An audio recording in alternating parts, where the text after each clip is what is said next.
తప్పులు చేయొద్దు అని చెప్పి మా వాళ్ళని కూడా నేను వేడుకుంటాను. కాపు సామాజిక వర్గం ఈ ఎన్నికల్లో ఎవరి వైపు ఉండే ఛాన్స్ ఉంటుంది మీ అంచనా?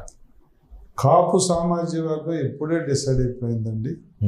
ఎందుకంటే చాలామంది ఒకళ్ళిద్దరిని పెయిడ్ ఆర్టిస్టులాగా జగన్మోహన్ రెడ్డి ఏదన్నా మాట్లాడిస్తున్నప్పటికీ కూడా కాలగర్భంలో కలిసిపోయిన వాళ్ళు. ఇప్పుడు ఈ రోజున పవన్ కళ్యాణ్ గారిని తిట్టిన ఏ ఒక్క కాపు అయినా కూడా గెలుస్తాడేమో మీరు చూడండి. ఈరోజు మీ ఇంటర్వ్యూలో నేను చెప్తా ఉన్నాను, కాపులతో తిట్టించిన జగన్మోహన్ రెడ్డి వాళ్ళ జీవితాలతో ఆడుకున్నట్టు. గుడివేడ అమర్ కానీ, అంబటి రాంబాబు కానీ, పేర్ని నాని కుటుంబం కానీ, ఇంకా చాలామంది కాపులు ఎక్కడన్నా గెలిస్తే నన్ను అడగడం మీరు.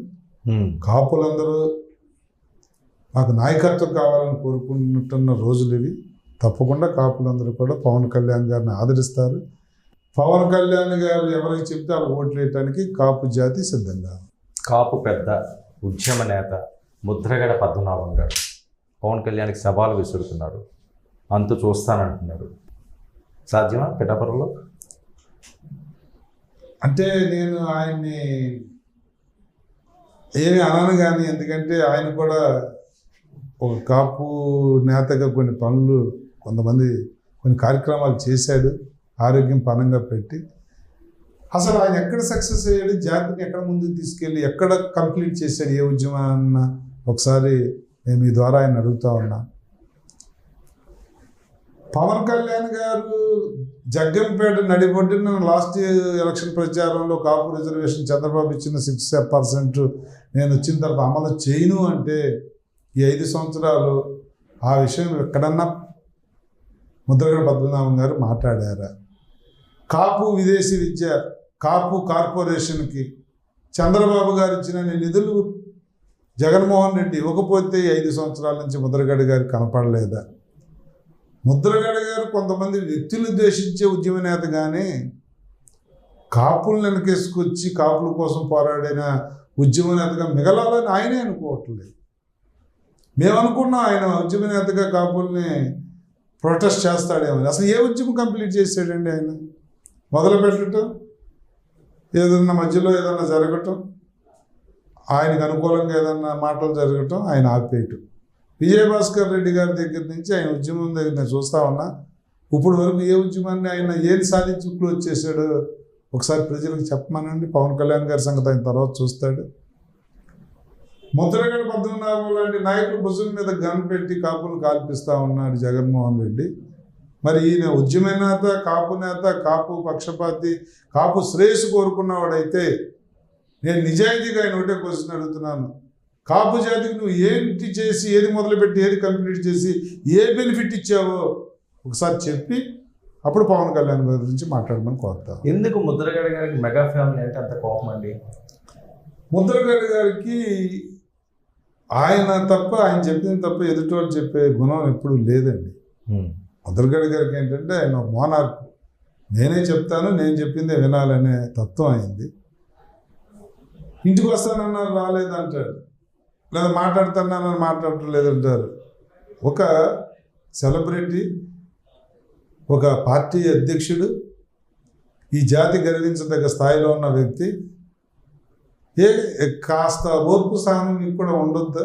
వస్తానన్న టైంకి వెళ్ళలేకపోయినా, లేకపోతే ఎందుకు ఆగారో ఏమిటో అనే ఆలోచన విధానం లేకుండా పవన్ కళ్యాణ్ గారు ఒక కాపుల పార్టీ అని కాదు, కాపుల నాయకుడు కాదు, ఆయన ఒక రాజకీయ నాయకుడు, పార్టీ పెట్టాడు. నువ్వు కాపు ఉద్యమ నాయకుడిని, కాపుల కోసం నేను నడుం కట్టానన్నావాడుమేమో, నువ్వు రాజకీయ పార్టీలోకి వెళ్ళిపోవచ్చు. ఆయన మాత్రం కాపులు ఇళ్ళకి వచ్చి కాపులతోనే మాట్లాడాలా, నీ నాయకత్వంలో నీకు ఏదో చేయాలనుకుంటే అది కరెక్ట్ ఎలా అవుతుందని చెప్పి నేను అడుగుతా ఉన్నాను. నువ్వు కాపుల కోసం మాట్లాడే వ్యక్తి, నువ్వు కాపులకు ద్రోహం చేసే పార్టీలో నువ్వు వెళ్ళిపోవచ్చు. మరి ఇవన్నీ ఆయన కూడా సమాధానం చెప్పాలి. పవన్ కళ్యాణ్ గారిని, మెగా ఫ్యామిలీని అనే ముందు ఆయన కూడా కాపు జాతికి కానీ ప్రజలకు కానీ సమాధానం చెప్పాలి.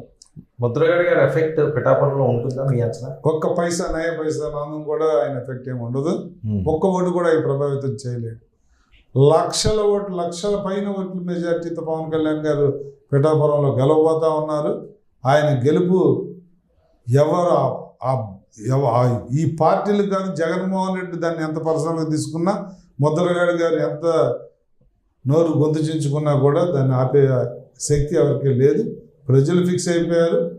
గతంలో జరిగిన తప్పుల నుంచి ప్రజలు చాలా నేర్చుకున్నారు. పవన్ కళ్యాణ్ గారిని కానీ, పవన్ కళ్యాణ్ గారు పెట్టిన అభ్యర్థులు కానీ ఓడించడం ఎవరి తరం కాదు. వంగా గీత గారిని ఓడించడం పవన్ కళ్యాణ్ తరం కాదు, మేము గెలిపిస్తామని చెప్తున్నట్టు. వంగా గీత గారు మీతో జర్నీ చేసినప్పుడే ప్రజారాజ్యం పార్టీలోనే ఫైట్ ఉండదా? ఇండిపెండెంట్గా పోటీ చేసిన వ్యక్తి కూడా ఇంట్లో ఉన్న 10 ఓట్లు వేయించుకోలేనివాడు కూడా నేను గెలుస్తానని చెప్పి ఎలక్షన్లో ప్రచారం చేస్తూ ఉంటారు. పవన్ కళ్యాణ్ గారిని తట్టుకుని నిలబడటం అనేది ఈసారి అదొక సునామీ, ఎవరి తరం కాదు. పవన్ కళ్యాణ్ గారు నేను అన్నట్టుగా 1,00,000 పైచిలకు మెజారిటీతో గెలిచి తీరుతారు. మీరు 1,00,000 మెజారిటీ అంటున్నారు, వాళ్ళు ఇంటికి 1,00,000 ఇస్తారు, నిజమా? ఇంటికి 1,00,000 ఇచ్చినా కూడా ఇంటికి 1,00,000 తీసుకుని ఓటు మాత్రం పవన్ కళ్యాణ్ గారికి వేస్తారు.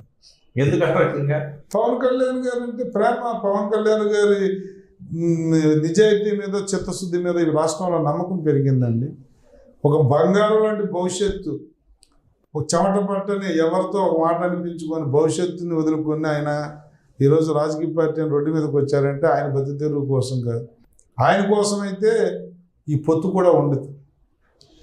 ఒక 50 సీట్లు ఎంతో టార్గెట్ పెట్టుకుని కష్టపడి ఒక 40-50 గెలిచి ఆ ఇద్దరి మధ్యలో, ఆ 2 పార్టీల మధ్యలో ముఖ్యమంత్రి అయిపోవాలన్న స్వార్థంతో కూడా పవన్ కళ్యాణ్ గారు ఒక రాజకీయ నేతగా, ఒక స్వార్థపరుడిగా ఆలోచిస్తే ఆ విధంగా వెళ్ళేవాళ్ళు.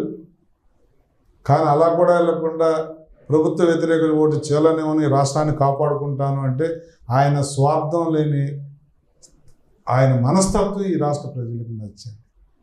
అన్యాయంగా చంద్రబాబు గారిని అరెస్ట్ చేసినప్పుడు ఫ్లైట్లో రావడానికి కూడా అవకాశం లేకపోతే బై రోడ్డు రావడానికి కూడా అవకాశం ఇవ్వకపోయినా ఉద్యమకారులాగా రోడ్డు మీద పడుకొని ఆ పోలీసుల నుంచి ఛేదించుకుని వచ్చి మొట్టమొదటిసారి చంద్రబాబు నాయుడు గారిని కలిసి మద్దతు తెలియజేసి ప్రభుత్వం నెక్స్ట్ మేము ఇద్దరం ఏర్పాటు చేస్తాం, కలిసి వెళ్తామని చెప్పి ఆ పార్టీకి కూడా ఒక జవసత్వాలు, ఆ పార్టీలో కూడా ఒక నమ్మకాన్ని తెచ్చిన వ్యక్తి పవన్ కళ్యాణ్ గారు.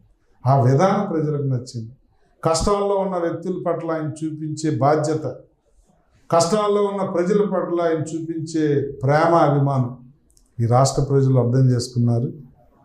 వీళ్ళు ఎవరైనా చెప్పినప్పటికీ కూడా ప్రజలు, న్యాయ నిర్ణేతలు వాళ్ళు అర్థం చేసుకున్న తర్వాత ఇంకా ఈ వైసీపీ నుంచి మాట్లాడే మురిగే వాళ్ళందరికీ కూడా వాళ్ళ మురుగులతోనూ వాళ్ళ అరుపులతోనూ మాకేం అవసరం లేదు. పిఠాపురానికి రాయలసీమ రౌడీలు వచ్చారట, సుఫారీ గ్యాంగులు వచ్చారట, అక్కడ మకాం